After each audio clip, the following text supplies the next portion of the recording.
Bueno, continuando con los géneros, entonces nos vamos a meter en la genealogía de los géneros literarios. Esta es la segunda parte de una serie de videos que estoy haciendo. Serie, no sé si van a ser uno, dos, tres. Uno seguro que no, porque esta es la segunda. Bueno, lo que me interesaba es introducir un poco de el libro de la mujer y lo femenino de las autoras, son 5 autoras de Apola, parte de un psicoanálisis para otro Lacan. Este libro se llama La mujer y lo femenino, entonces. Y en específico, para seguir el hilo en relación a lo que veníamos trabajando antes con Ogeronque o Brumi, ellas van a trabajar una idea central que es la oposición a la historia entendida como algo de causalidad linealística, en donde hay A y esto causa B y va todo así en una cadena de orden lógico unilateral, para criticar conjuntamente la noción de revolución, ¿no?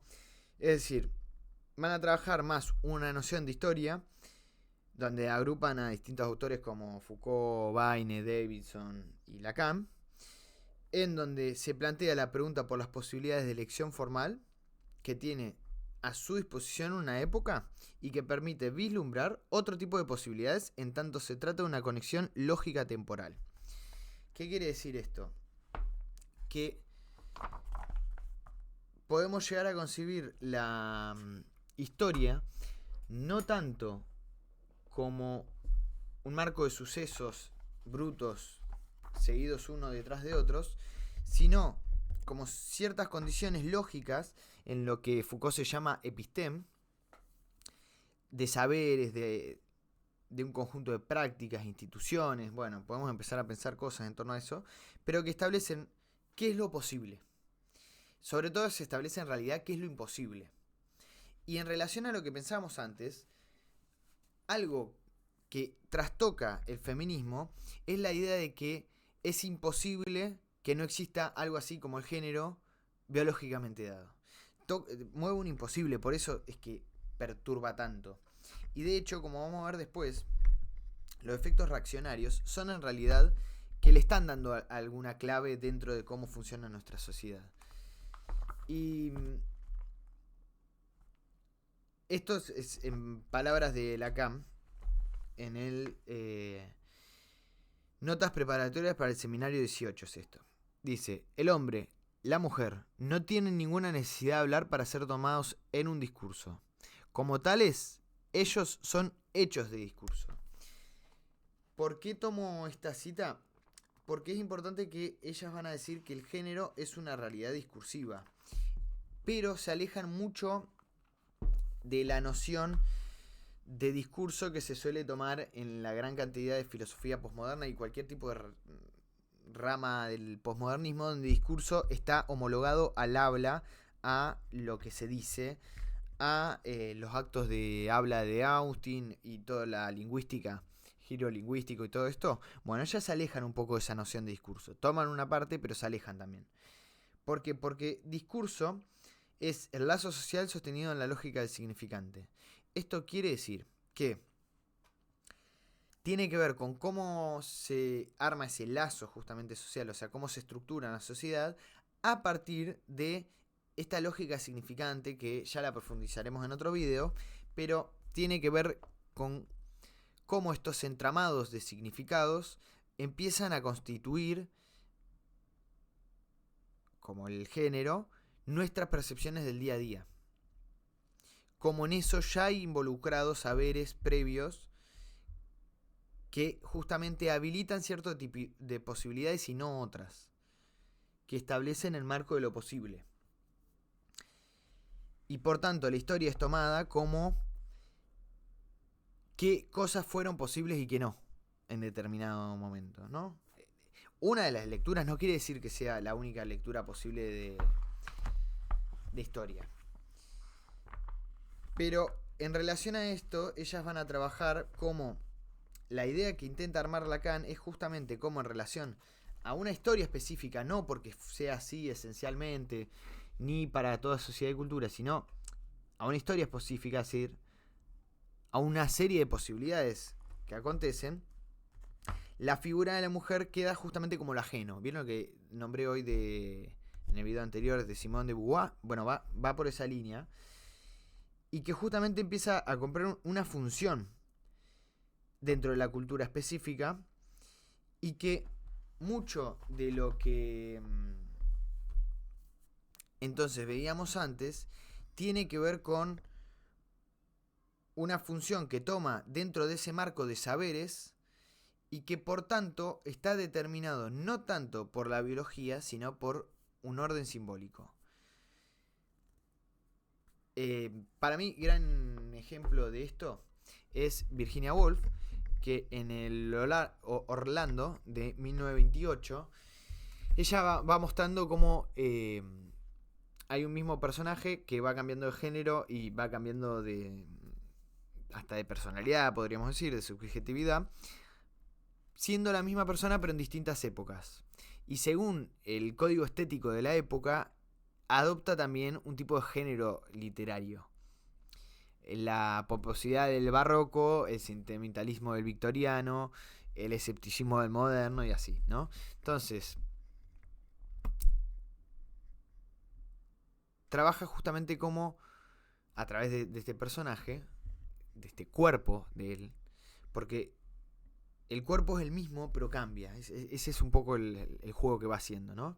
Entonces, como es tan contingente, construido y inevitablemente histórico como las expectativas sociales, lo que es el género literario como las expectativas depositadas sobre el cuerpo Orlando.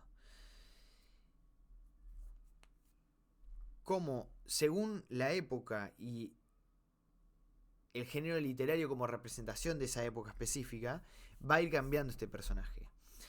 Y recuerden lo que traía hoy de la identidad, porque hoy lo vamos a trabajar mejor ahora, la cuestión de la identidad. Pero entonces, la ironía de Woolf es que la idea en clave analítica, la inmortalidad de Orlando, del personaje, sirve únicamente para mostrar la mortalidad de los géneros que habita. Esta es una cuestión central, porque si nos dimos cuenta que pueden no existir ciertos géneros, es decir, que podrían no haber estado en determinadas culturas, también nos podemos preguntar si podrían dejar de estarlo. O sea, ya nos respondimos que hacia el pasado no es necesario que estén, ahora nos estamos preguntando si es necesario que en el futuro estén. Woolf va por la línea de que no, de que justamente los géneros van mutando, y ella va haciendo el doble juego con el género literario y el género como identidad sexual. Entonces, para esa reivindicación de los hechos que parte de la biología, vamos a contraargumentar desde la biología misma, como no podría ser de otra manera, ¿no? Entonces vamos a ir a Darwin. ¿Qué es lo que establece Darwin respecto a los géneros y las especies? El gran pasaje que establece Darwin, el gran giro filosófico que da Darwin, no es tanto el descentramiento del humano, como dijo Freud, que para mí no me parece tan interesante, sino el hecho de mover que el género se define, que era lo que hasta Darwin se entendía, ¿no? El género estaba definido por propiedades específicas, ciertas características, que hacían que un género sea ese y no otro. Que el género de los mamíferos sea ese género, supongamos, no sé, por ejemplo, el tipo de reproducción sexual, ¿no? El tipo de formas de alimentación. Y eran clasificaciones taxonómicas que se iban estableciendo, por medio de las cuales se iba separando qué pertenecía a qué clase. Darwin le da la vuelta. Creo que esto ya lo dije en otro video, pero bueno, no está de más nunca repetirlo. Darwin le da la vuelta y empieza a definir los géneros no tanto por lo que son, sino por lo que fueron. Es decir, hace una reconstrucción de cómo la historia establece esas categorías de género. Ahora, creo que eso se puede establecer para todos los géneros en general. O sea, que exista mujer y hombre, su naturaleza es degenerar. Y acá voy a la teoría central que estoy estableciendo. El feminismo ha generado una degeneración en nuestra sociedad. O sea, yo estoy de acuerdo por motivos completamente inversos a las posturas más conservadoras o naturalistas, que es que estamos aconteciendo una degeneración. Y es cierto, porque los géneros tienden a desaparecer a través del tiempo, porque son formas relativamente estables, pero no necesarias, y por lo tanto pueden desaparecer. ¿Tienen que hacerlo necesariamente? No, podrían no hacerlo, podrían perdurar. Pero en lo que tenemos de registros históricos, en su gran mayoría los géneros van degenerando, o sea, se van deshaciendo. De hecho, nosotros como antiguos simios, de alguna manera degeneramos en esto humano. Lo humano es una degeneración. Incluso si tiramos más para atrás la cadena, somos una degeneración de algún conjunto celular. Entonces,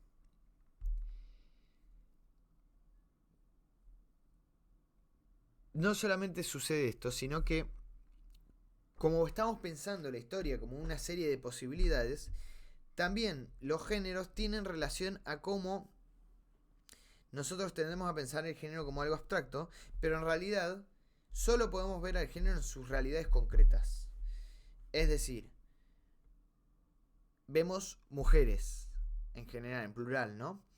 Y para mí, fundamental en esto, la autora Marcela Serrano, Nosotras que nos queremos tanto, que es del que le di la primera cita, ella trabaja en esta misma novela a través de 4 personajes centrales, justamente como en cada una de ellas va a ir reapareciendo de maneras sumamente diversas esta cuestión de cómo impacta el patriarcado en cada una de ellas, cómo viven estas figuras. Es importante mencionar que la figura destacada como víctima ha sido la mujer, pero si nos estamos moviendo de esto, de esta idea fija de mujer, podemos empezar a pensar cómo esto se extiende hacia otro tipo de personas.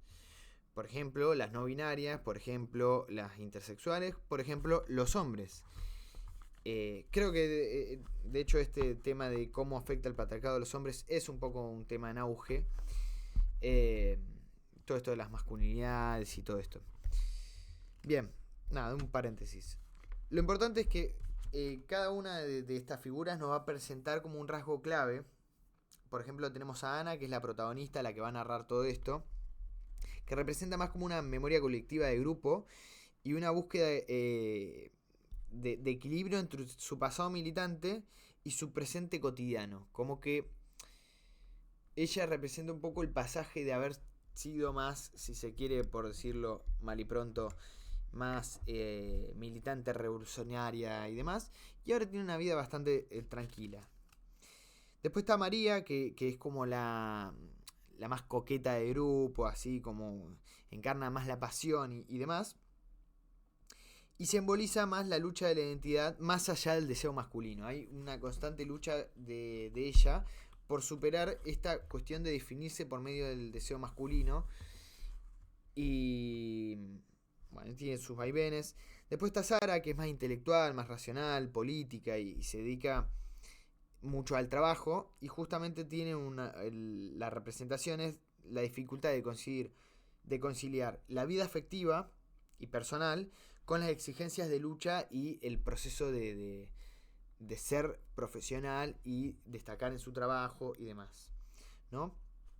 Y por último Isabel, que es como el personaje el que más transiciona entre estructuras, porque viene de una familia súper convencional y representa más justamente esa ruptura que siento que este personaje es más la que representa lo que actualmente está teniendo efectos a largo plazo, diría, del feminismo, porque en 2018 acá en Argentina se vivió la ola verde, la marea verde, se aprobó el aborto y demás, y de alguna manera lo que se dijo después por estas vueltas reaccionarias es que como que se había relajado el feminismo, que se habían dejado salir a las calles y que como que había estado mal, había faltado ahí, digamos, ¿no? Pero para mí no es así. De hecho, como decía hoy, para mí esos movimientos reaccionarios son muestra directa de que justamente tuvo sus efectos. Pero además, en relación a esta personaje Isabel, que ella es como la mujer de la transición, le puse, ¿no? Representa muy bien algo que está aconteciendo mucho, que es muchas eh, mujeres de 40, 50, 60 años teniendo una especie de despertar respecto a su sexualidad y a su identidad respecto al orden social y el rol que ocupan, lo que quieren representar, y un desligamiento de mandatos que tiene que ver con esto. Bueno, la cuestión es que no hay una sola forma de padecimiento, los padecimientos son muchos. Vimos en los afrodescendientes, vimos el colonialismo, vimos dentro de una misma, porque esto de Marcela Serrano, ella es chilena, entonces dentro de un mismo país y con respectivamente casi las mismas clases, son todas amigas, igualmente hay diferencias y cómo se lo vive, pero al mismo tiempo vimos que hay notas comunes, ¿no? Que eso es lo que constituye un género. Sobre todo, como decíamos hoy, su historia, qué es lo que lo hace posible. ¿Y qué es lo que hace posible el género? Bueno, ahí está la idea de patriarcado. Si alguna vez géneros sexuales estamos entendiendo ahora, ¿no? Si alguna vez se preguntaron qué es lo que viene a responder, por qué le decimos patriarcado, ¿por qué le llamamos patriarcado? ¿Por qué tuvimos que dar respuesta a algo así como patriarcado? Parece que me estoy apropiando acá de cosas, no. El colectivo feminista, ¿no? Bueno, es una respuesta que tuvieron que dar a la problemática de justamente estas cosas que vemos que con sus diferencias surgen en un montón de mujeres. Tiene que haber algo que más o menos esté generando esa cuestión. Bueno, esa es la respuesta del patriarcado. Creo que ahora no me voy a dedicar tanto igual a eso, porque hay mucho material, hay mucho por decir, así que tenemos que ir rápido. Y no nos podemos detener en todo, pero bueno. Bien, siguiendo, entonces, ante la cuestión esta de los hechos, lo que vimos es que por más que vemos por verdaderos esos hechos, hay un marco que necesariamente los hace coherentes entre sí. Entonces, por ejemplo, una teoría que fue muy controversial, que se hizo muy famosa, famosa, entre comillas, ¿no? En el mundo académico. La teoría de la alta variabilidad masculina. Básicamente lo que dice es que los hombres están más presentes en los extremos. Tanto en los premios Nobel, las grandes ideas de la ciencia, las empresas y demás, como en los asesinatos, la violencia, incluso las multas, las muertes. Están en los actos extremos. Pero que en el promedio tiende a normalizarse, ¿no? Por eso alta variabilidad. Como que varían mucho más que la mujer. Y partiendo de que no estén mal las estadísticas, pero eso justamente no explica que eso sea entonces naturalmente porque el organismo biológico del hombre está más predispuesto a este tipo de cosas, porque el cerebro es de tal o cual manera, porque muchas veces a raíz de esto lo que se suele escuchar es que, claro, y ahí saltan con justificaciones de corte neurológicas, ¿no? O de corte biológicas de cualquier tipo. Bueno, entonces este tipo de hormonas que produce el hombre y la testosterona, entonces en relación a el crecimiento de ciertas glándulas y ciertas conexiones neuronales. Bien, todo eso primero son justificaciones a posteriori. O sea, tendríamos que demostrarlos. Si quieren mantenerse en el plano de la ciencia, tendrías que demostrar cómo esas dos cosas se pueden conectar. Y déjenme decirlo, ese es un tema que no se demuestra científicamente, porque es un problema filosófico. No es de carácter neurológico, no es algo que puedas responder a través de un tipo de experimento. Entonces, acá no se explica ni se describe nada en este tipo de hipótesis.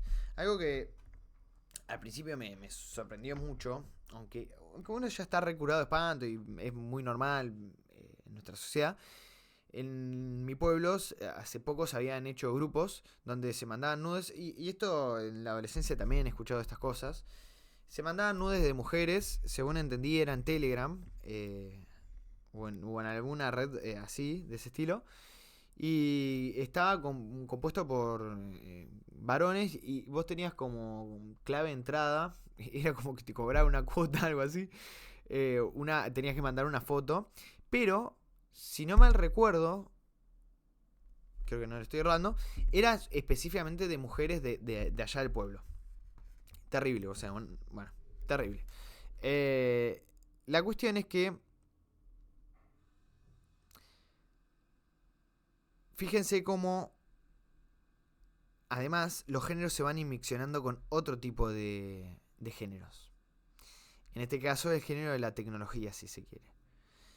¿En qué sentido? En que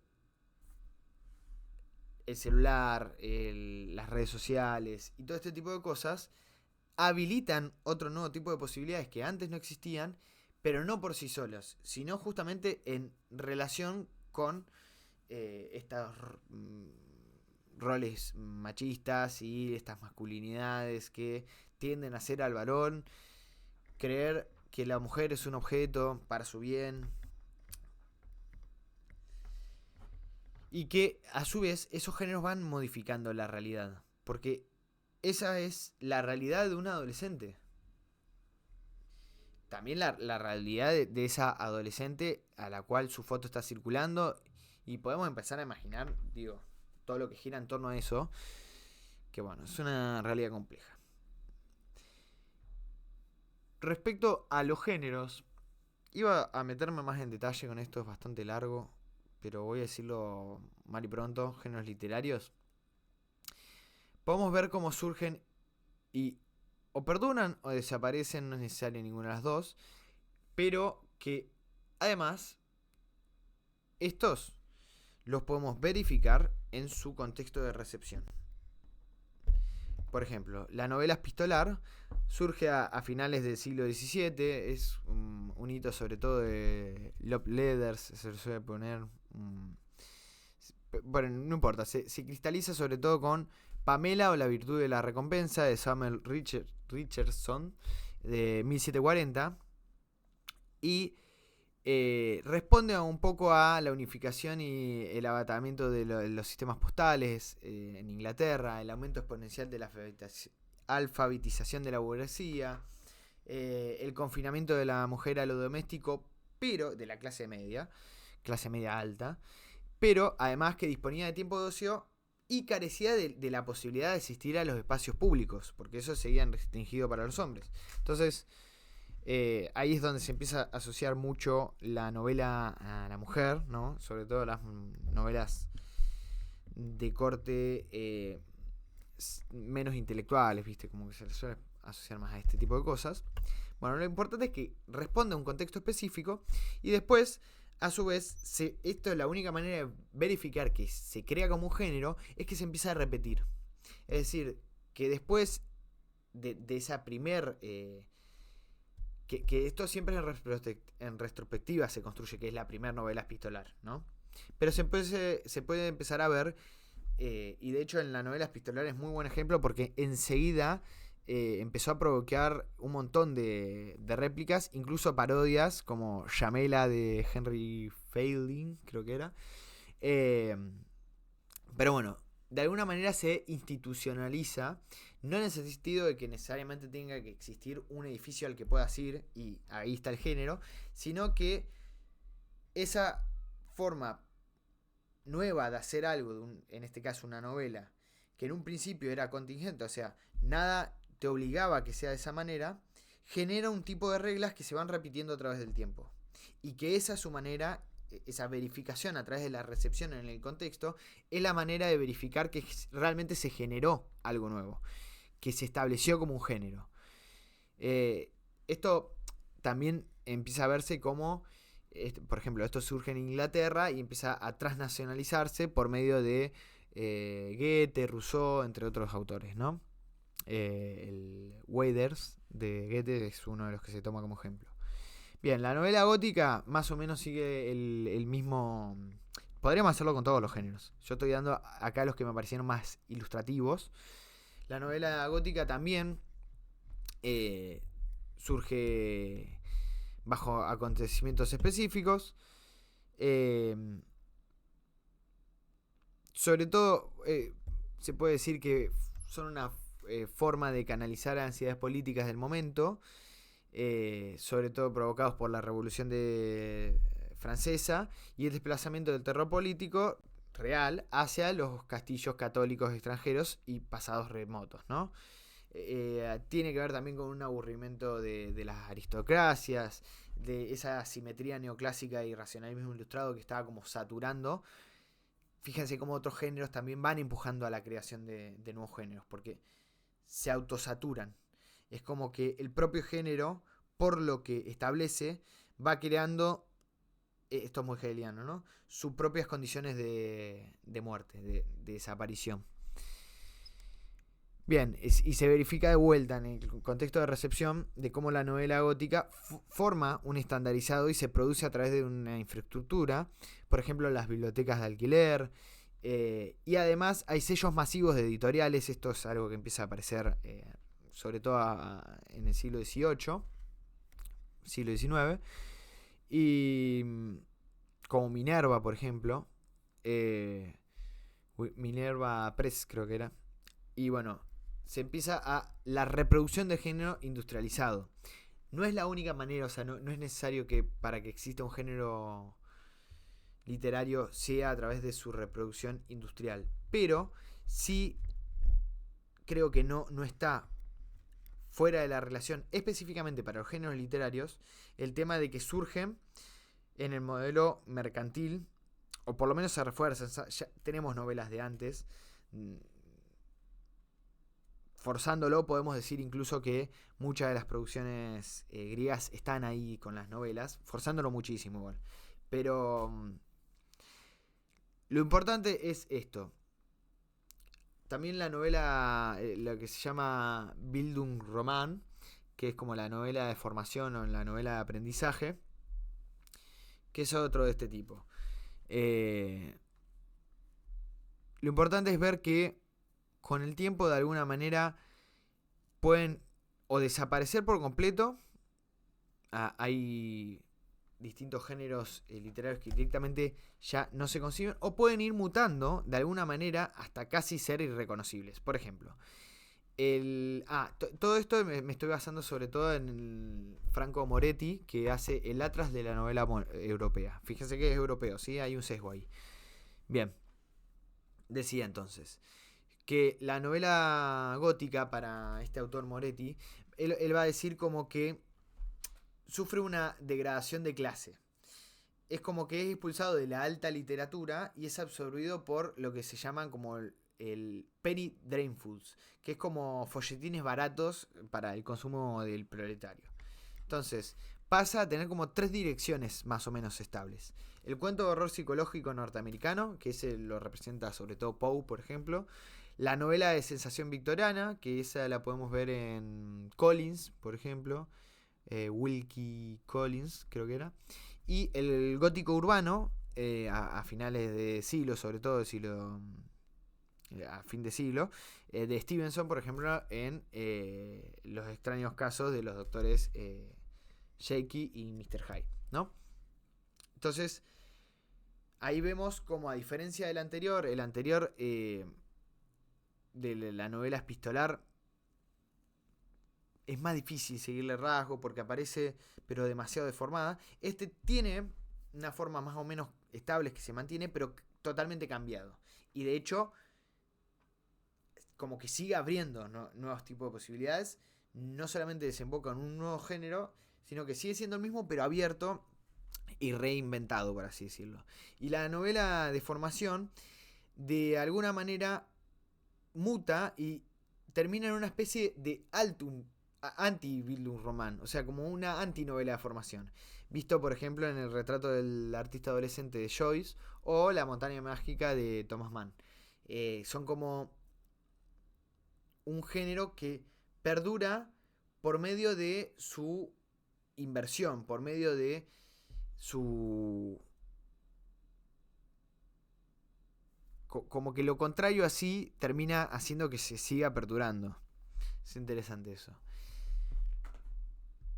¿Qué era lo que me interesaba resaltar de acá? Entonces, que todo género surge en un determinado contexto, que por lo general tenemos un hito que nos permite decir, a partir de esto genera las características que le van a ser propias, ciertas reglas, pero esas reglas no vienen dadas por el objeto mismo, sino que el objeto mismo es parte de un desarrollo histórico en el cual hay una novedad que, a pesar de ser novedad, se establecen ciertas reglas que se van a volver cotidianas y repetitivas, y que una vez inmersas en ellas, quien las vive no da cuenta de que son formas contingentes, las ve como necesarias. Ese engaño es fundamental porque es justamente el que hoy hace creer a la gente que los géneros sexuales no son contingentes sino necesarios. Es decir, que no pueden imaginar otras formas que no sean esta. Pero, a su vez, como todo movimiento complejo y diverso, el feminismo ha tenido algunas contradicciones que se van generando en el medio de todas estas problematizaciones. Por ejemplo, Nancy Fraser, en su obra Las fortunas del feminismo de 2013, si no me equivoco, empieza a reconstruir como un antecedente en donde el capitalismo fordista clásico existía el ideal fuertemente patriarcal de el salario familiar, ¿no? El varón que provee y ganaba lo suficiente para mantener a toda la familia, confinando a la mujer al trabajo doméstico no remunerado. El feminismo criticó con justa razón este modelo por subordinar económicamente a las mujeres y recurrirlas a la esfera privada, ¿no? La vuelta de tuerca neoliberal que tuvo esto. Esta es la cuestión. La intención, ahí podemos decir, es buena, ¿no? Sacar a la mujer del círculo encerrado en el cual se la tenía como recluida, ¿no? Pero la vuelta de tuerca neoliberal es que el capitalismo de los finales del siglo XX, el post-fordista, es más flexible. Fíjense que estos términos que usan de flexibilidad es básicamente falta de derechos laborales, ¿no? Es gracioso. Bueno, fue utilizado justamente esta crítica emancipatoria como coartada ideológica. Al capital ya no le servía el salario familiar, necesitaban más trabajadores, necesitaban abaratar esa fuerza de trabajo. Entonces, la entrada masiva de las mujeres al mercado laboral dio las condiciones para una liberación de economía plena. Básicamente, ¿qué quiere decir? La tendencia, creo que esto se suele llamar la tendencia a la baja por igual. Es decir, que a más cantidad de trabajadores, menos necesito pagarles. O sea, todos los sueldos bajaron. Entonces, el deseo de autonomía de las mujeres fue instrumentalizado justamente para precarizar la vida y legitimar el capitalismo de los servicios y las jornadas flexibles. Se supone que ganaron individualidad y soberanía a costa de asumir la doble jornada. Porque no solamente ahora iban a tener empleo, sino que además seguían manteniendo la casa, el hogar. De todas formas, hay que tener cuidado con estas cosas, porque esto es algo que supongo lo anterior, supongo lo han escuchado, pero no es del todo cierto. De hecho, podríamos decir que casi es un mito que la mujer dejó de trabajar a finales del siglo XX. Esto surge a partir de los censos, sobre todo, que es un tipo de tecnología social, la cual va cambiando las formas en las que se considera a alguien trabajadora o no. Y el trabajo informal no se empieza a tener en cuenta. Lo característico es que la mayoría de mujeres trabajaban de forma no formal. Y en los primeros censos uno puede ver como la cantidad de mujeres trabajando era muchísima. Y uno dice que entonces la economía cambió tan bruscamente como para que las mujeres dejen de trabajar de golpe. No, simplemente cambió la categoría por la cual se medía quién era trabajador y quién no. Hoy ya no es tanto un tema de debate esto. ¿no? Porque hoy las mujeres trabajan y está prácticamente 100% aceptado que es más o menos igual. ¿Siguen habiendo diferencias salariales? Hasta donde tengo entendido, sí. Pero la verdad que eso sí es algo que ha cambiado mucho en torno a los progresos del feminismo, se podría decir, ¿no? Y pero justamente esto tiene que ver con, ¿recuerdan hoy que la autora decía como surgen preguntas en base a un marco? Bueno, la cuestión central es que también se establece qué es un tema y qué no es un tema para una sociedad. O sea, qué es lo que importa y qué no. Y el mismo feminismo ha degenerado y cambia según el contexto específico. ¿A qué me refiero? A que el tema del feminismo, lo que importa para el feminismo, no es siempre el mismo, va mutando.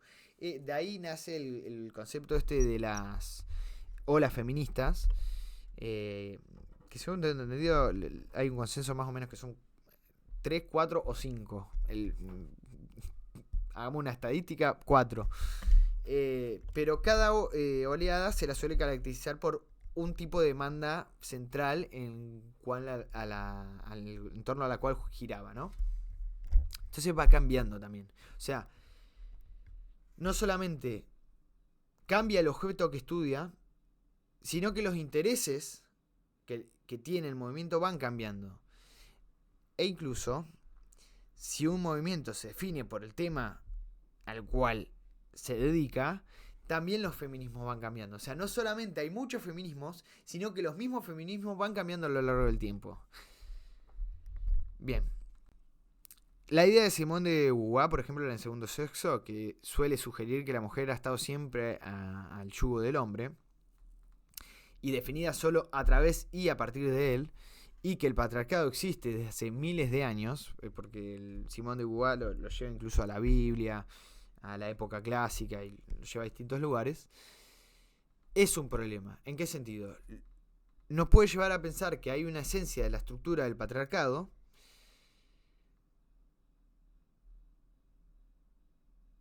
hay que pensar en cosas mínimas como por ejemplo que el primer registro de escritura que tenemos es de una mujer en Mesopotamia. Se llamaba Nehuana creo que era. Y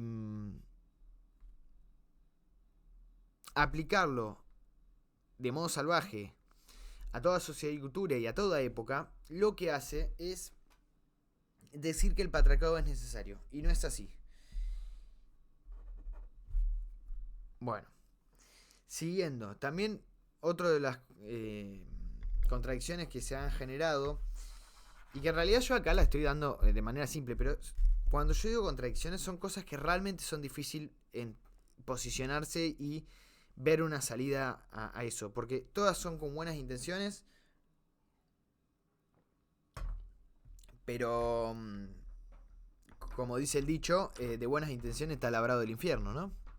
Bueno, el feminismo que se suele conocer como feminismo carcelario, como autoras representativas Angela Davis o Mimi Kim, termina alimentando el mismo sistema penitenciario porque lleva desproporcionalmente a los sectores más vulnerables, a los racializados, a los empobrecidos y demás, incluyendo las propias mujeres y sus familias y sus entornos. O sea, el pedir más leyes, más regulaciones y demás tampoco es la solución y termina generando como paradoja un mayor malestar, porque también como veíamos hoy en Oyeron Brumi, hay algo central en torno a ver y analizar qué tipo de roles y funciones se está cumpliendo también aquello que pretende. No digo que no se lo tenga que cambiar, pero hay que ver qué función cumple, porque a lo mejor, por ejemplo, y esto es algo muy típico, cuando hablamos de misoginia y el machismo en sectores de clases bajas, hay una cuestión de que el hombre, sobre todo el hijo de una mujer, suele tomar el valor del hombre como fuerte, protector y demás, pero que es una realidad, que realmente lo necesitan dentro de la realidad precaria y violenta en la que viven. Entonces, y en general, ¿es lo mismo el patriarcado en clases bajas que en altas? Para mí, y en base a todo lo que venimos viendo, no, claramente no. Va cambiando, entonces tampoco, no solamente no se puede presuponer el género para toda sociedad, sino que en la misma sociedad, que podemos decir existe género, no podemos desvincularlo de sus interrelaciones. Entonces, querer solucionar todo con un par de leyes, tampoco sé si es la solución.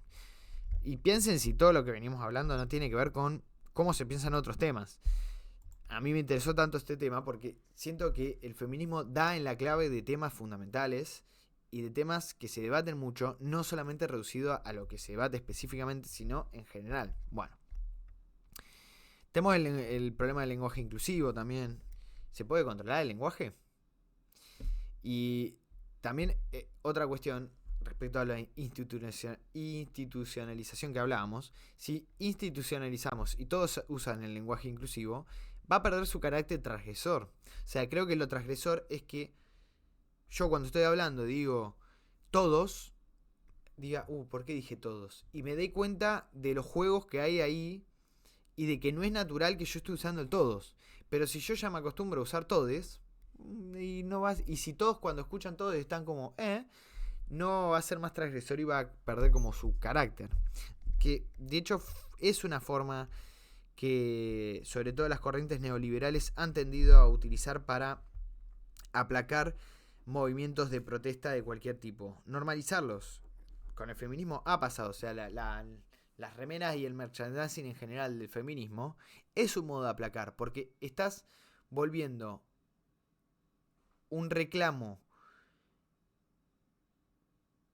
podríamos decir, subversivo en algo vendible, un producto. Lo estás objetivizando, ¿no?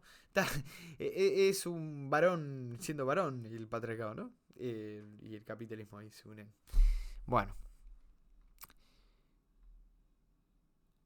Rita Segato, una antropóloga argentina residente en Brasil, respecto a la politicidad del feminismo, menciona, siguiendo a Aníbal Quijano, que es un fuerte autor de la decolonialidad, casi fundador acá en Latinoamérica, creo que era mexicano él, si no me equivoco, corríjanme, dice que el feminismo no es un partido político, sino un movimiento de la sociedad en su conjunto.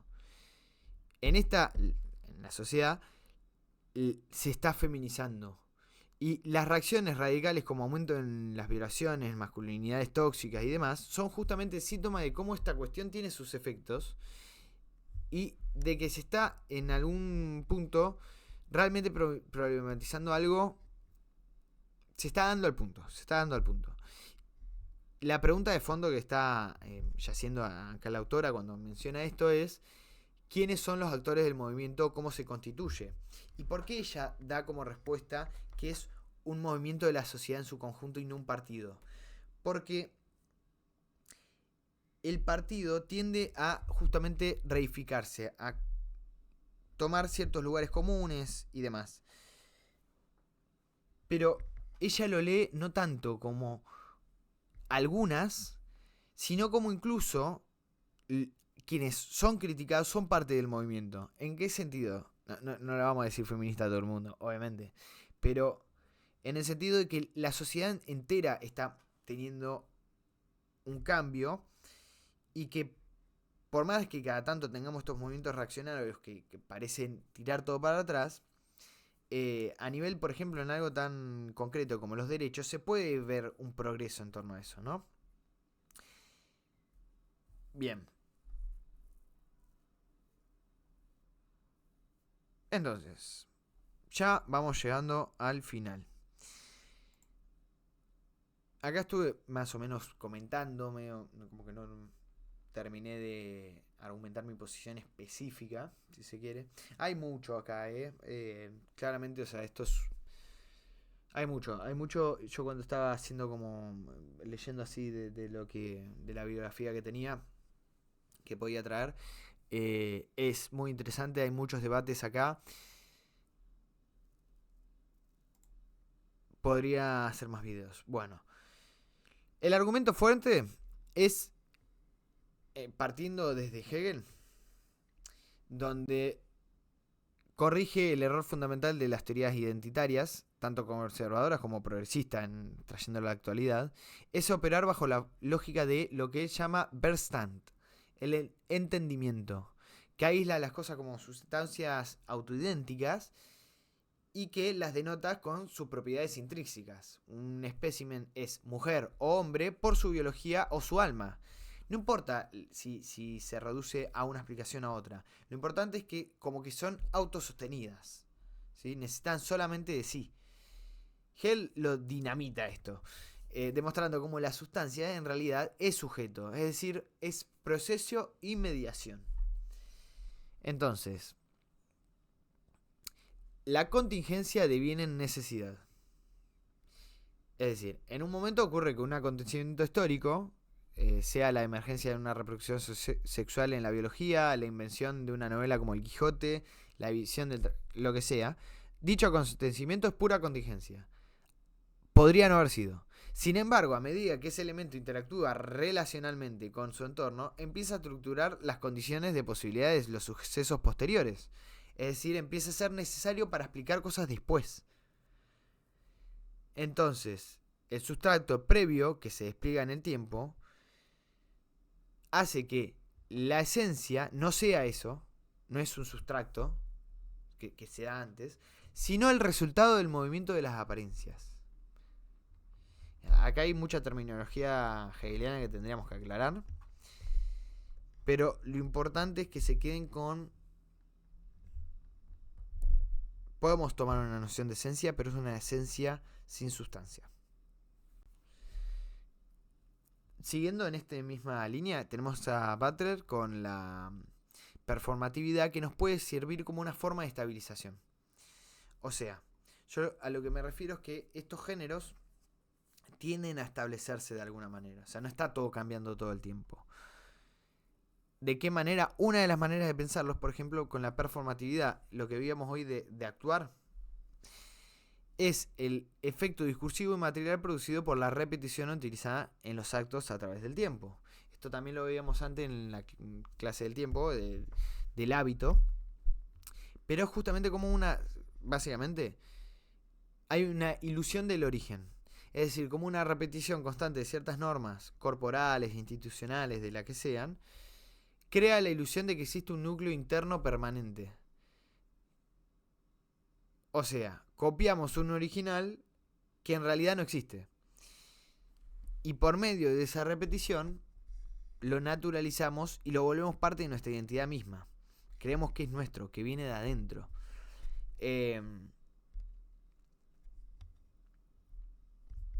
Sigamos. Simone Weil, una mística cristiana, en La gravedad y la gracia, trabaja algo que dice que la santidad no consiste en construir una identidad espiritual, sino en todo lo contrario, en la decreación. Esta es la palabra central, decreation. Que es como crear, es pasar del ser a la nada. O sea, al revés de lo que se suele pensar. Decrear es justamente pasar del ser al no ser. Para permitir la relación pura, le llama ella. Eso lo mantiene sobre todo en la idea de Dios, pero podemos pensarlo en el cosmos, en la justicia. Para que esa relación pura acontezca a través de uno. O sea, solo es posible esta decreación si hay como un desaparecimiento de lo individual en algún punto. ¿Cómo se genera algo? Nos podemos preguntar, ¿no? Y quizás el poder de los movimientos como el feminismo, respecto a su impacto en las modalidades de los géneros sexoafectivos y demás, tiene que ver con la decreación de sentido de ese apuntalamiento de lo que es únicamente mío. Su potencia está en la trascendencia de lo singular, en la propia particularidad. Es decir, en este tema, en este lema, digo, ya clásico, de lo personal es político, se da cuenta de cómo hay una apertura respecto a la lógica tajante del adentro afuera, lo que vivimos hoy.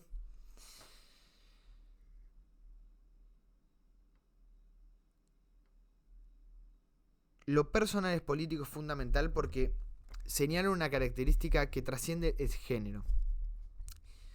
Y es que aquellas cosas que creemos las más privadas están ya constituidas dentro de una sociedad específica, no son naturales y por tanto no son singulares, o sea, no son únicamente de una persona.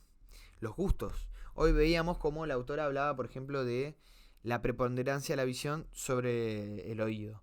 Pero así como eso, cualquier cosa. O sea, los géneros lo que hacen es generar un tipo de percepción. O sea que cuando hablamos de género no solamente hablamos de una identidad en el sentido de algo individual que le pasa a una persona, o sea, cómo se autoidentifica, sino cómo objetivamente vivimos una realidad particular según los géneros que predominen o estén y regulen, vamos a decirlo así, el intercambio social. En la nomenclatura de las mentes, Shiva ataca, otra autora perteneciente al ecofeminismo, ataca el reduccionismo científico que aísla justamente estos componentes ecológicos. Por ejemplo, ella dice una semilla genéticamente modificada, supuestamente para maximizar su propia individualidad, el rendimiento de un solo tipo de nutriente, destruye la complejidad de la red de relaciones simbióticas del suelo, el agua y las comunidades. ¿Qué quiere decir esto? Siguiendo al movimiento Greenbelt de Wangari Maathai, donde es una autora que propuso la plantación y llegó a plantar como 30 millones de árboles, me parece. O sea, es una locura realmente. No fue un tierno proyecto de jardinería, digamos. Y al plantar esos árboles en Kenia, no estaba solamente salvando espécimes arbóreos, estaba restaurando una matriz relacional. ¿Qué quiere decir? Que la plantación de árboles estabilizó el suelo, por ejemplo. Retuvo el agua. A su vez esto empoderó económicamente a las mujeres que recolectaban la leña. Y a su vez combatió con la corrupción estatal, que pudo finalmente aportar a través del tiempo una reducción en las emisiones de carbono. Fíjense